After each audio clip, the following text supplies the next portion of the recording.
Hey everyone, it's Marianne, and this video I'm going to talk about how to start testosterone in BC, Canada. It's actually fairly easy to start T in BC.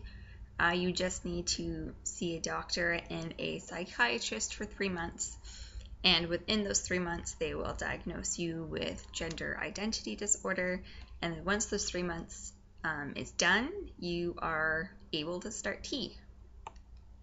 The hardest part will probably be trying to find a doctor or an endocrinologist, I hope I'm pronouncing that right, that specializes with trans people.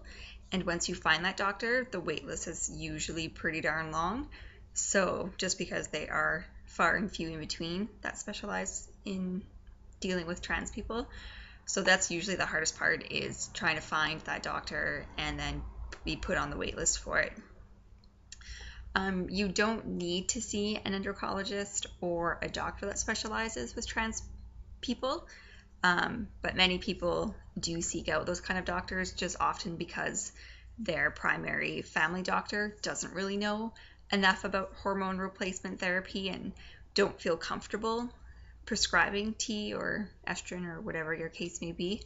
But there are some doctors that do feel comfortable and knowledgeable enough, and they can certainly prescribe you T. It probably is a good idea to educate your family doctor about trans care if they're not your prescribing doctor for the testosterone. Like in Aiden's case, I call it his trans doctor. He has his trans doctor, and then he has his family doctor.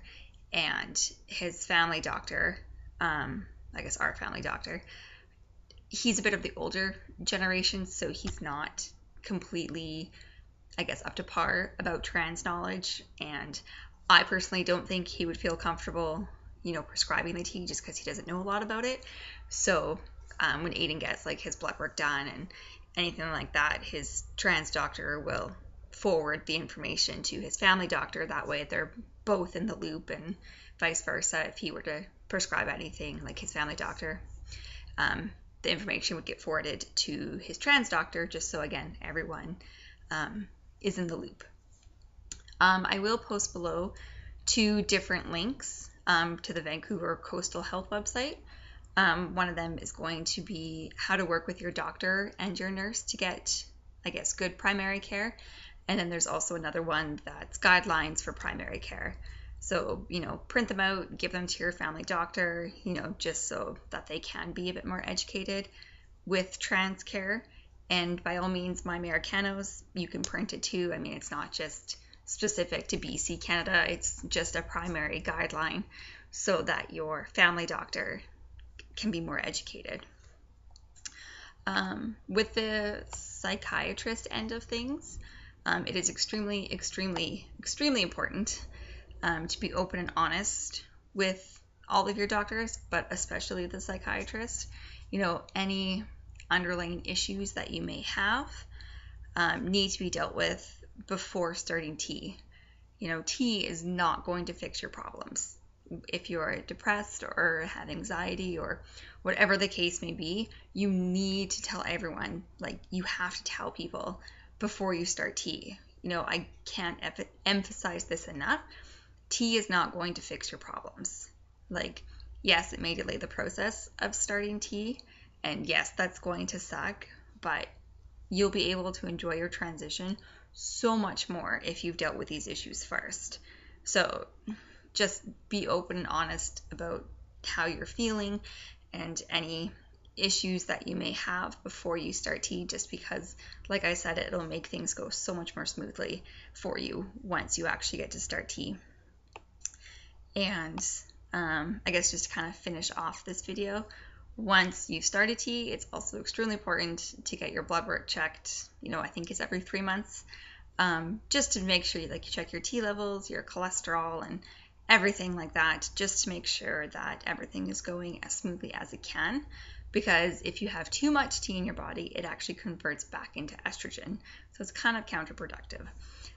So just make sure that you still do all your follow-ups and stuff. So yeah, like I said, it's fairly easy to start T in BC. It's just finding those doctors that aren't transphobic or that do specialize in trans issues, people, whatever. I don't know how to word that. But yeah, and just I think the wait list is probably the most pain in the ass that people will have in BC.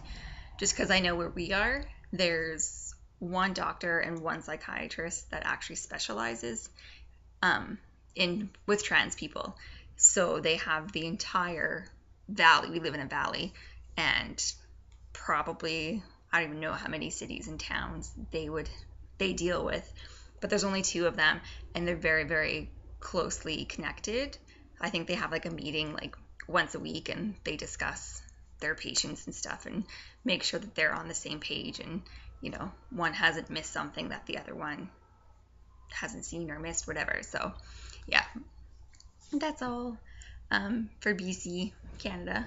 Yeah, that's all I have to say. Any questions about anything else, like more in depth, you can message below. I usually respond from my personal channel, but if you write comments below, I'll see them and I'll respond to you if you have any. Or you can send a private message and just be like, hey Marianne, like I want more information about BC or about Canada, so by all means send me off a message. Yeah, that is all. Alrighty, thanks for watching, and I'll see you all next week.